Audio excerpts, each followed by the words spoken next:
सृष्टि मुखर्जी का काला सच आया झनक के सामने। झनक और अर्शी हैं सगी बहनें। अनिरुद्ध पहुंचा आश्रम झनक को साथ लेने के लिए। जी हाँ दोस्तों, हम बात कर रहे स्टार प्लस के शो झनक की। तो दोस्तों, आगे बढ़ने से पहले अगर आप इस चैनल पर नए हैं तो इसे सब्सक्राइब कर दीजिए, साथ ही बेल आइकन दबाना ना भूले। वीडियो अच्छा लगा है तो इसे लाइक जरूर कीजिएगा। चलिए आगे बढ़ते हैं। तो फाइनली दोस्तों, झनक के सामने जो है सृष्टि मुखर्जी की काली करतूत सामने आ चुकी है। यहाँ पे पंडित ब्रजभूषण ने सब कुछ बता दिया है सृष्टि मुखर्जी ने हिस्ट्री में क्या क्या किया है। इस तरीके से सृष्टि मुखर्जी ने झनक के पिता को धोखा दिया और पैसे की लालच में कर ली दूसरे इंसान के साथ शादी। दोस्तों, यहाँ झनक काफी ज्यादा क्यूरियस हो जाती है जानने के लिए, क्योंकि यहाँ पे ब्रजभूषण जो है गोल गोल बातें घुमा रहे हैं, असली बात बता ही नहीं रहे।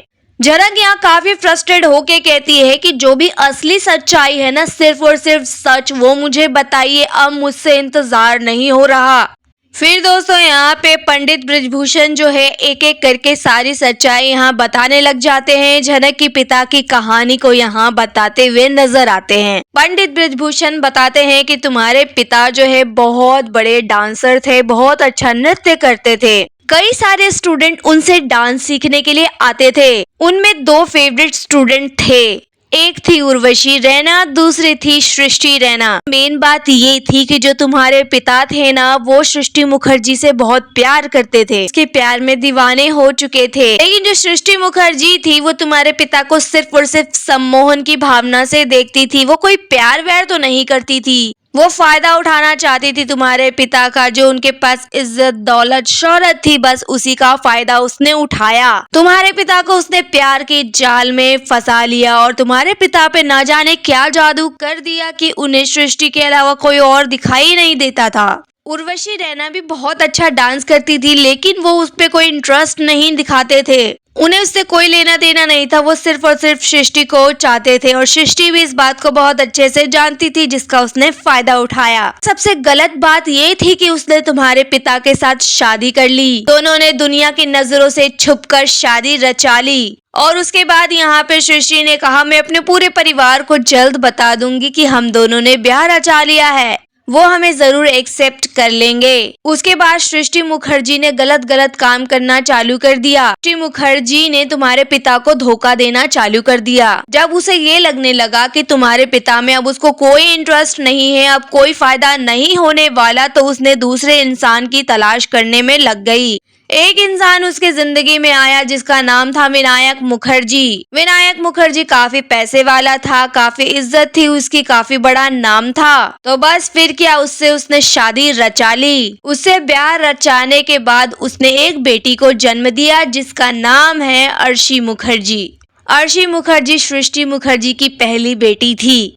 लेकिन उसके बाद जो है धीरे धीरे करके सृष्टि मुखर्जी ने एक प्लान बनाया। उसने कुलभूषण, जो कि सेम ब्रजभूषण की तरह दिखता है, उसके साथ मिलकर असली ब्रजभूषण को खत्म करने का प्लान बना लिया। लेकिन यह करना उसके लिए इतना आसान नहीं था, इसलिए उसने नकली ब्रजभूषण का सहारा लिया।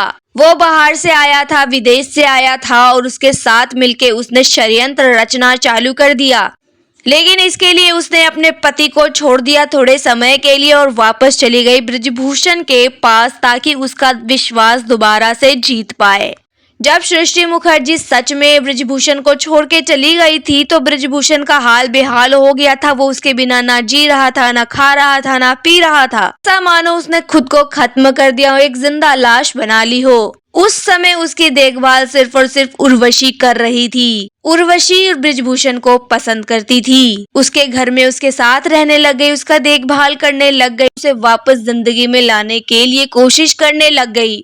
यहाँ पे जो सृष्टि मुखर्जी थी वो ब्रजभूषण को तो छोड़ ही चुकी थी और उसने दूसरी शादी कर ली। लेकिन उसके मन में इनसिक्योरिटी होने लग गई कि अगर वो उर्वशी के साथ रहने लग गए, उर्वशी से उन्हें प्यार हो गया, उर्वशी से अगर उसने शादी कर ली तो उर्वशी का भी काफी नाम इज्जत दौलत शोहरत हो जाएगी मुझसे भी ज्यादा, और ये मैं कभी होने नहीं दूंगी। तो उर्वशी को लेकर उसके मन में जलन भावना चालू हो गई और वो उर्वशी से बहुत नफरत करने लगी। यहाँ पे उसने अपने प्लान के अकॉर्डिंग ब्रजभूषण के पास आती है, दोबारा उसका विश्वास जीतती है और उसके करीब आ जाती है। ब्रजभूषण को भी लगता है कि अब उर्वशी मेरे पास आ गई है, अब मुझे छोड़ के कभी नहीं जाएगी। उसके साथ रहने लग जाती है और दोबारा से प्रेग्नेंट हो जाती है। प्रेग्नेंट होने के बाद वो बिल्कुल पति पत्नी की तरह रहते हैं और उसका देखभाल जो है उर्वशी रैना करती है। एक नौकरानी की तरह उसका जीवन बना दिया था। उर्वशी रैना तो अपनी बहन के खातिर उसकी देखभाल करने लग जाती है, लेकिन बाद में जब उस बेटी को जन्म दे देती है तो वो उर्वशी रैना को सौंप देती है और कहती है कि इस बच्चे को तुम रख लो।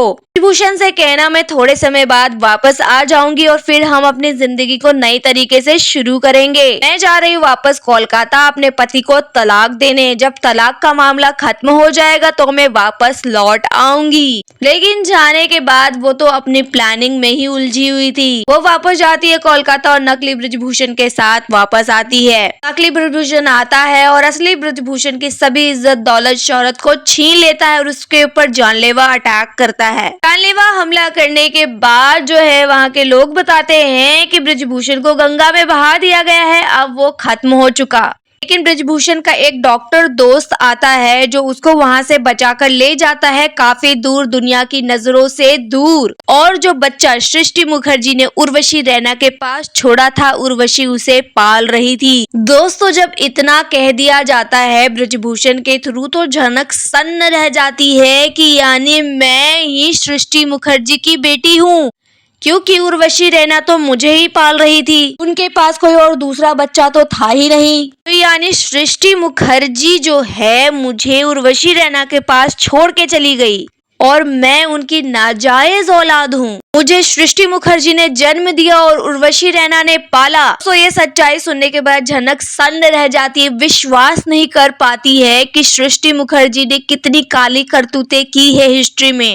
उसने उसके पिता को धोखा दे दिया, पैसे के लालच में किसी भी इंसान के साथ रहने लग जाती थी, बिल्कुल कैरेक्टरलेस औरत थी। और अर्शी दीदी तो उसकी असली बहन, सगी बहन है, मतलब दोनों की माँ एक ही है, सृष्टि मुखर्जी। पंडित ब्रजभूषण झनक को अभी यहीं तक की स्टोरी बताते हैं, आगे की स्टोरी तो आने वाले एपिसोड में वो बताएंगे ही। लेकिन साथ ही आप देखने वाले हैं कि अनिरुद्ध के मन में नूतन नाम की लड़की को लेकर बहुत ही उथल पुथल चल रही है। वो सच्चाई जानना चाहता है, जिसके लिए वो आश्रम भी आ पहुंचता है। अब वो आश्रम आता है तो झनक के हुलियों को बिल्कुल ही बदला हुआ पाता है। झनक बिल्कुल वेस्टर्न स्टाइल में उसके सामने आ जाती है। जी हाँ, उसके बात करने का स्टाइल बिल्कुल वेस्टर्नाइज है और वो अनिरुद्ध से ऐसे बात करती है जैसे पहली बार मिल रही हो, उसे बिल्कुल भी नहीं जानती हो। अनिरुद्ध तो टकाटक झनक को ही देखता रहता है कि ये कैसे चल रही है, कैसे बोल रही है, इसके कपड़े पहनने का तरीका, बोलने का लिहाज सब कुछ बदल गया है। यहाँ पे नूतन नाम का क्या मामला है वो यही बात जानने के लिए ब्रजभूषण के पास जाते हैं। यहाँ पे झनक उब जाती है अनिरुद्ध को देखकर और पूछने लग जाती है कि आपको क्या लेना देना है झनक से, क्यों जानना चाहते हैं आप झनक के बारे में, कौन लगते हैं आप झनक के। अनिरुद्ध यहाँ कहते हैं झनक मेरी पत्नी थी, हम दोनों पति पत्नी थे। वो अलग बात है कि समाज के दबाव में आकर मैंने उसे नहीं अपनाया, वो इज्जत नहीं दी, लोगों को हमारा रिश्ता पसंद नहीं था। कुछ लोग जो उसे पसंद नहीं करते थे इसलिए उसे मार दिया, मुझसे दूर कर दिया। इसीलिए मैं झनक की तलाश में यहाँ वहाँ भटक रहा हूँ।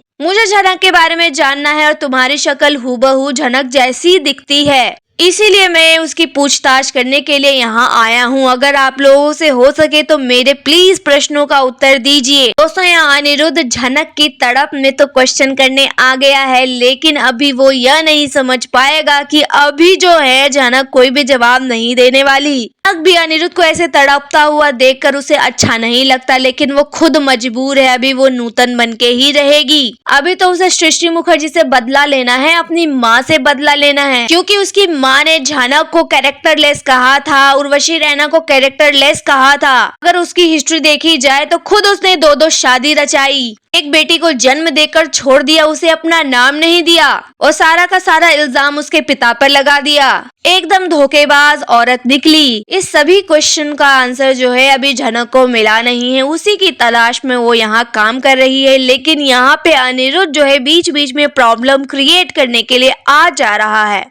झनक यहाँ अनिरुद्ध को किस तरीके से संभालेगी ये देखना तो इंटरेस्टिंग होगा ही। लेकिन अभी यहाँ पे असली ब्रजभूषण और कौन कौन से बड़े राज खोलने वाले हैं झनक के सामने, ये देखना भी काफी ज्यादा दिलचस्प होने वाला है। दोस्तों, यहाँ आपकी क्या राय है, आप हमें कमेंट में बताइए। वीडियो अच्छा लगा है तो इसे लाइक कीजिए, सब्सक्राइब कीजिए फॉर मोर अपडेट्स। धन्यवाद।